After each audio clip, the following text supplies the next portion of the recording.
प्रधानमंत्री नरेंद्र मोदी ने राष्ट्रपति द्रौपदी मुर्मू से मुलाकात की, इस स्ट्राइक की पूरी ब्रीफिंग उनको दी। और आपको एक बार फिर मैं याद दिला दूं कि सबसे पहले सीसीएस की मीटिंग हुई, केंद्रीय कैबिनेट की बैठक हुई, उसके बाद प्रधानमंत्री नरेंद्र मोदी पहुंचे राष्ट्रपति द्रौपदी मुर्मू से मिलने के लिए, और मिलने के बाद प्रोटोकॉल के तहत उनको पूरी की पूरी ब्रीफिंग देने के बाद ये तस्वीरें जरा देखिए, ये उसी दौरान की तस्वीरें हैं।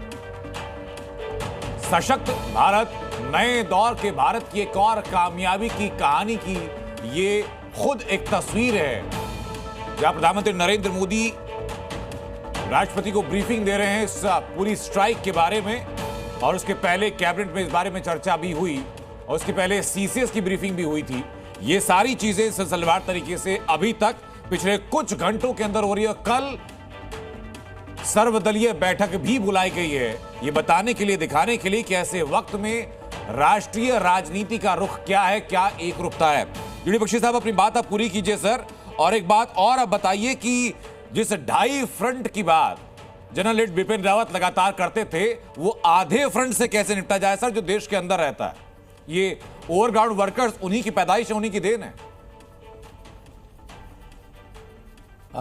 ठीक है, मैं आऊंगा इस सवाल के ऊपर, लेकिन पहले मैं बता दूं कि देखिए 2016 में जो सर्जिकल स्ट्राइक की थी, सिंगल सर्विस स्ट्राइक थी, और वो जो लॉन्च पैड्स थे वो मतलब ज्यादातर आबादी से अलग रहते हैं, छोटे छोटे गांव में होते हैं। तो पाकिस्तान ने डिनाई करने की कोशिश की थी, हालांकि उसको मालूम था कि चोट लगी है।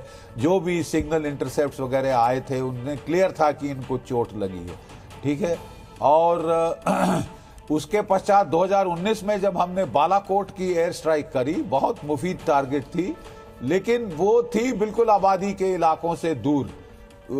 मतलब वहां पे भी पाकिस्तान को मौका मिल गया कहने का, बहाना बनाने का कि नहीं साहब मेरा कुछ नहीं मारा, आपने तो कौए मारे, चिड़िया मारी, कबूतर मारे हैं, ठीक है।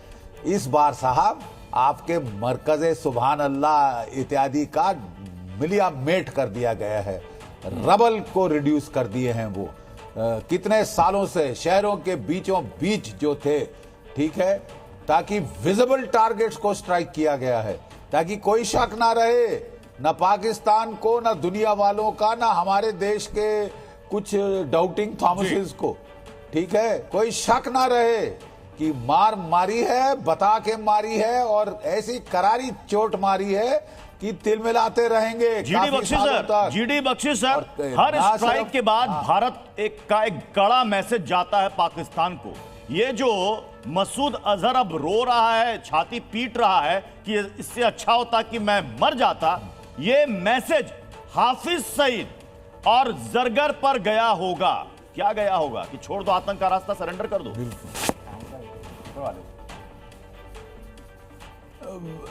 ये बोले कुत्ते की दुम को नाली में डालो, सालों साल निकालो तो वैसे टेढ़ी रहती है। इनकी जून बदली नहीं होने वाली। ये हरामखोर लोग हैं, इनको बड़ा मजा आ रहा था अभी तक कि औरतें बच्चे मारो, निहत्थे मारो, और बड़ी अपनी दादागिरी दिखाओ, बड़े सूरमा बताओ अपने आप को निहत्थों को मार के। अब पढ़िए वापस, जो बहुत पहले पढ़नी चाहिए थी, इनको बहुत पहले पढ़ जानी चाहिए थी। 26/11 के बाद कुछ नहीं किया हमने, डोजियर भेजे इनको इस फॉन्ड होप में कि ये एक्शन लेंगे उनके खिलाफ, जिनको इन्होंने रिक्रूट किया था, ट्रेन किया था, पाला था, हथियार एमुनेशन देके भेजा था कत्लो गारत करने।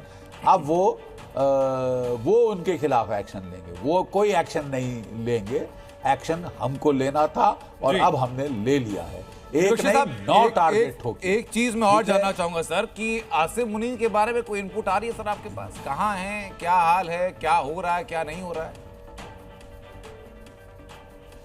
अरे साहब, वो तो पहले दिन जाके अंडरग्राउंड बंकर में घुस गए थे, अपनी फैमिली को अमेरिका भेज दिया था।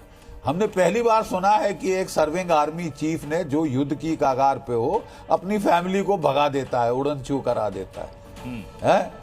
तो ऐसी बुजदिली तो हमने पहली बार देखी है। I mean not expected from army officer, military officer.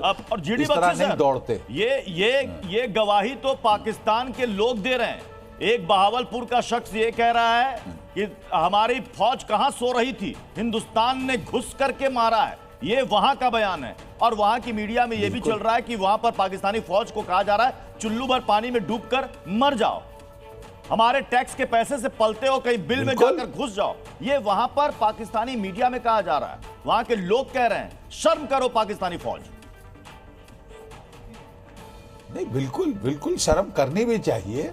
अरे जो इस तरह की सलवार कमीज पहन के लड़ाई करते हैं, जो निहत्थों को मारते हैं, मजहब पूछ के मारते हैं, किसी से कलमा पढ़वा रहे हैं, किसी की पतलून उतरवा रहे हैं, हेडशॉट्स मार रहे हैं, जौहर को खत्म कर रहे हैं, उसकी बेचारी शौहर को उसकी पत्नी के सामने, बाप को उसके बच्चों के सामने।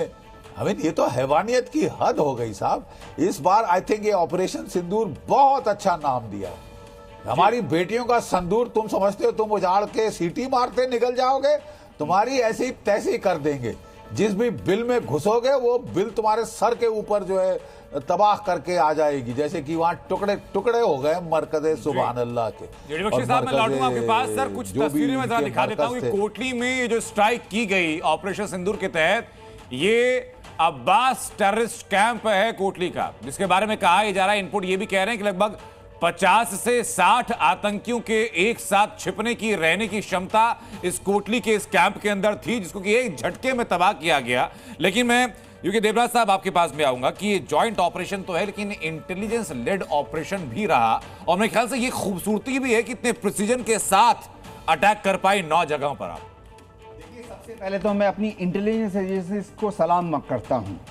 हमारी एयरफोर्स, आर्मी, नेवी, हमें तो पता नहीं होता दुश्मन कहां है। दुश्मन हमें ये पता होता है कि पहाड़ के उस तरफ है, बियॉन्ड द हिल क्रस्ट। वहां पर अपनी खबरियों से ये खबर लेना कि दुश्मन ने किस गांव में, किस घर में, किस कमरे में, किस वक्त पनाह ली है, ये बहुत ही दाद देने वाली बात है। इस बार जो इंफॉर्मेशन मिली बहुत ही एक्यूरेट मिली कि साहब वो अपने सामने वाले बेडरूम में सो रहा है, अभी रात के 11 बजे वापस लौटा है कहीं से, इसीलिए हमने रात के 1 बजे हमला किया। हाँ, इंटेलिजेंस के बाद मैं दाद देता हूं हमारे बहुत ही बहादुर और ऑपरेशनल क्रू जो हैं। इस हमले में ड्रोन्स का इस्तेमाल हुआ। पहली बार इंडियन आर्मी और एयरफोर्स ने बखूबी ड्रोन का इस्तेमाल किया। आगे वाले ऑपरेशंस में भी आप देखेंगे कि ड्रोन का इस्तेमाल ज्यादा से ज्यादा होगा। इस बार हमने भारत में निर्मित made in India Pinaka rocket system का इस्तेमाल किया। टारगेट की हमारी रेंज है यूके देवनाथ सर, जो टारगेट की हमारी रेंज है उसमें ज्यादातर आतंकी जो कैंप हैं वो 15 से 35 किलोमीटर के रेंज में है। एक बहावलपुर का जो आतंकी कैंप है, जो उसका हेडक्वार्टर भी है, वो तकरीबन 100 किलोमीटर के रेंज में है। तो ये यूएवी और ड्रोन से संभव हो सकता है कि वहां पर जाकर के हमने बम गिराएं। जी हाँ, होता क्या है कि युद्ध के पहले आर्मी और एयरफोर्स मिलकर एक जॉइंट ऑपरेशनल कमांड टीम बनाती है। तो इस जॉइंट टीम में क्या होता है, जहां तक हो सके आर्मी अपने इंटीग्रेटेड फायर पावर का इस्तेमाल, लॉन्ग रेंज आर्टिलरी है 40 किलोमीटर तक फायर कर सकती है, पिनाका रॉकेट सिस्टम है 80 किलोमीटर तक फायर कर सकती है। अगर इसके बाद कोई टारगेट है जहां आर्मी के इंटीग्रेटेड वेपन सिस्टम ना पहुंचे तो 2 तरीके हैं। एक तो है आप ड्रोन से पहुंच जाइए, लेकिन ड्रोन की हम सुनते बहुत है, एक लिमिटेशन है। ड्रोन की लिमिटेशन ये है कि एक तो बहुत स्लो स्पीड होता है, तो दुश्मन का जो ground based air defence system है वो ड्रोन को पकड़ सकता है, शूट डाउन कर सकता है। ड्रोन की दूसरी लिमिटेशन ये है कि वॉरहेड छोटा होता है। अभी तक इंडिया में जितने ड्रोन हैं उनका वॉरहेड, तो ये जो तस्वीर हम दिखा रहे हैं सर कोटली के, ये टेरर कैंप की जो तस्वीर दिखा रहे हैं, ये आपको लग रहा है कि ये लड़ाकू विमानों के जरिए गिराया गया यहां पर स्पेसिफिक इलाके में, उस अड्डे पर ये बम है?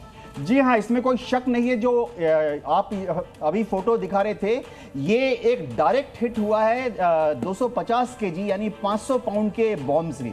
तो ऐसे बॉम्ब ले जाने वाले, इतना बड़ा वॉरहेड ले जाने वाले ड्रोन हमारे पास है नहीं अभी तक। तो ऐसे अटैक के लिए हवाई जहाज का इस्तेमाल होता है। जाहिर बात है, दर्शकों को बता दें कि ये कोटली का वही टेरर कैंप है, और पुंछ में 2023 में आपको याद होगा कि श्रद्धालुओं पर जो हमला हुआ था उसके आतंकी यहीं पर ट्रेंड हुए थे।